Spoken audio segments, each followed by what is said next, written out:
En esta presentación hablaremos de dispepsia y de síndromes clínicos como enfermedad de reflujo gastroesofágico y enfermedad ulcerosa. ¿Cuál es la definición de dispepsia? La dispepsia es un dolor o malestar en el abdomen superior. A veces los pacientes refieren la dispepsia como indigestión y tienen que saber que es un término bastante general que también puede incluir términos como saciedad temprana, acidez, ardor y distensión abdominal, inclusive eructos. En términos más formales, los criterios de Roma III definen la dispepsia como plenitud postprandial, saciedad precoz y dolor o ardor en el epigastrio. La dispepsia puede tener varias causas y en 40% de los casos se encuentra una causa orgánica, es decir, la dispepsia se atribuye a enfermedad por reflujo o a una úlcera, es decir, alguna patología que explique dichos síntomas que habíamos dicho que podían ser distensión abdominal o saciedad precoz, plenitud postprandial y ardor epigástrico. Y en un porcentaje se denomina dispepsia idiopática o no ulcerosa, que es un buen porcentaje de los casos. Así que hagan esta distinción porque el término dispepsia es muy general e incluye síntomas de varios síndromes. De preferencia, si es que ustedes ya detectan que la dispepsia es por una enfermedad de reflujo gastroesofágico, van a referirse a ese paciente en su diagnóstico como enfermedad de reflujo gastroesofágico y no van ya a usar el término dispepsia. El término dispepsia es general y es en el caso de que ya tengan una dispepsia idiopática, es decir, que no han encontrado la causa.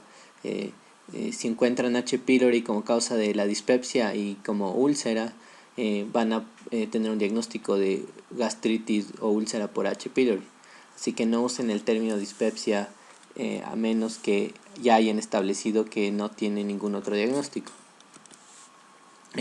¿Cuál es la fisiopatología de la dispepsia no ulcerosa? Aquí estamos hablando de la dispepsia que no hemos encontrado una causa, sin causa orgánica, porque la fisiopatología si se trata de reflujo es diferente y la fisiopatología si se trata de úlcera es diferente. Tiene que ver con trastornos motores de la motilidad y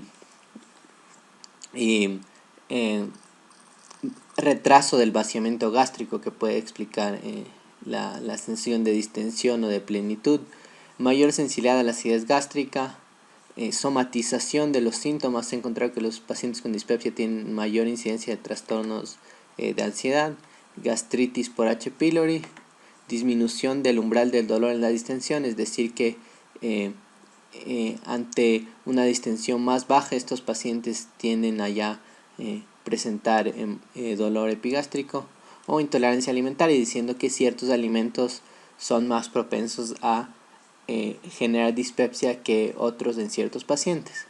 Y todas estas son teorías que se tienen para la dispepsia no funcional, a pesar de que no hay una sola teoría que pueda unificar y explicar por qué los pacientes, aún cuando no se les encuentra úlcera o H. pylori o enfermedad por reflujo, presentan síntomas de dispepsia. ¿Cuál es el diagnóstico diferencial de la dispepsia no orgánica o dispepsia idiopática? Son otros síndromes que no son solo dispepsia, sino ya son la manifestación de un síndrome clínico, como úlcera péptica, síndrome esofágico, es decir, esofagitis o enfermedad por reflujo, cáncer de estómago, cáncer de páncreas, parasitosis o pancreatitis crónica. Pero como les decía, en estos casos ya no van a usar el término dispepsia, sino se van a referir a este diagnóstico. Existen varios tipos de dispepsia de dispepsia no ulcerosa. La dispepsia de tipo ulceroso, dispepsia de tipo reflujo o dispepsia de tipo mótil. La dispepsia de tipo ulceroso es característica por un dolor epigástrico intermitente, similar a la que tendrías en una enfermedad ulceropéptica. En cambio, la de reflujo tendría síntomas predominantemente de tipo reflujo, y en la de tipo mótil tendrías manifestaciones que estén relacionadas a la motilidad, como saciedad precoz, distensión, náusea, vómito, que son trastornos de la motilidad gástrica. Y existen cuadros clínicos en los cuales se superponen estos tipos de dispepsia. Es decir, puedes tener varios tipos de dispepsia y de igual forma podías tener síndromes clínicos que correspondían a estos tipos de dispepsia. Pero como les mencioné, tienen que hacer esa distinción si se trata de una dispepsia no ulcerosa o de otro diagnóstico como enfermedad por reflujo, cualquier otra cosa del diagnóstico diferencial, cáncer gástrico, cáncer de páncreas, litiasis vesicular, parasitosis. Existen signos de alarma que sugieren una causa orgánica cuando un paciente presenta con dispepsia. Y especialmente en la anamnesis tienen que prestar atención porque cuando un paciente presenta con dispepsia, de entrada, si tiene alguno de estos signos de alarma, ustedes ya en su cabeza establecen en el diagnóstico diferencial causas más severas, y es decir, esta dispepsia no es solo una dispepsia sin explicación, una dispepsia idiopática, sino es una dispepsia que corresponde a algún síndrome más grave. Estos son edad mayor de 55, anorexia o pérdida de peso, anemia, disfagia o odinofagia y antecedentes familiares de cáncer gástrico. En estos casos tendremos que hacer una endoscopía o algún estudio adicional porque básicamente estamos hablando de patologías más severas como cáncer gástrico, cáncer esofágico. La anemia o el sangrado gastrointestinal no son para nada benignos y deberían hacernos considerar posibilidades diagnósticas más severas. Otros signos de alarma que también podemos estudiar son falla al tratamiento, es decir, si es un paciente que tenía reflujo y ahora le damos omeprazol o inhibidores de la bomba de protones, pero aún así no calman sus síntomas, vamos a pensar que tal vez se trata de algo más severo. Antecedentes de cirugía gástrica, hematemesis, ictericia o usos de AINES crónicos de nuevo nos sugieren patologías más severas, y el uso de AINES igual puede estar relacionado a enfermedad ulcerosa. Ahora hablemos de patologías específicas y a síndromes particulares. Empecemos con la enfermedad por reflujo gastroesofágico. La enfermedad por reflujo gastroesofágico corresponde a las manifestaciones clínicas como consecuencia del reflujo del ácido gástrico hacia el esófago. En condiciones normales, cuando hay producción de ácido gástrico, el esfínter esofágico inferior se va a cerrar para impedir el pasaje del ácido gástrico hacia el esófago, porque el esófago tiene características histológicas distintas que impiden que pueda responder a un agente lesivo como el ácido gástrico o la pepsina. Ahora, si es que hay una relajación del esfínter esofágico inferior, evidentemente eso va a permitir que exista el reflujo de contenidos y particularmente el ácido gástrico hacia el esófago, causando lesiones histológicas o las manifestaciones clínicas, que pueden ser, por ejemplo, pirosis o dolor epigástrico. Deben saber que el reflujo gastroesofágico es normal y hay relajaciones transitorias del esfínter esofágico que ocurren de forma fisiológica y que favorecen a que exista este reflujo ocasionalmente, pero solo es cuando este reflujo causa manifestaciones clínicas o patología, enfermedad, que se denomina el término enfermedad de reflujo gastroesofágico, pero todos realmente tenemos en cierto grado reflujo gastroesofágico como consecuencia fisiológica de las relajaciones transitorias del esfínter.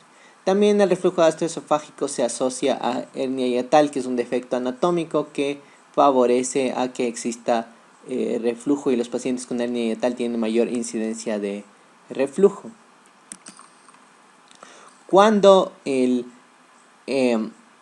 ácido actúa sobre el epitelio del esófago, crónicamente puede causar un cambio del el epitelio esofágico y causar lo que se llama el esófago de Barrett, que básicamente es una metaplasia, y el epitelio esofágico va a cambiar para asimilarse al epitelio gástrico con glándulas, y es lo que se llama el esófago de Barrett.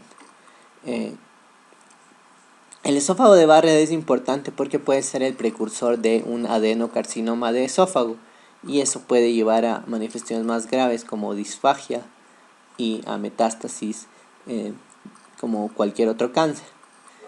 La incidencia anual de adenocarcinoma es de 0.1 a 3% anual, diciendo que realmente el esófago de Barrett puede progresar a cáncer, pero no va a ser un riesgo muy alto. Si es que ya hay displasia de alto grado, eso ya es diferente, pero el esófago de Barrett en sí no es un estado precanceroso, sino tiene una incidencia bastante baja comparativamente. Ahora, en la enfermedad de reflujo gastroesofágico tenemos manifestaciones esofágicas y extraesofágicas. Las manifestaciones clásicas son pirosis, ardor epigástrico, esta sensación de vinagrera que nos puede referir el paciente,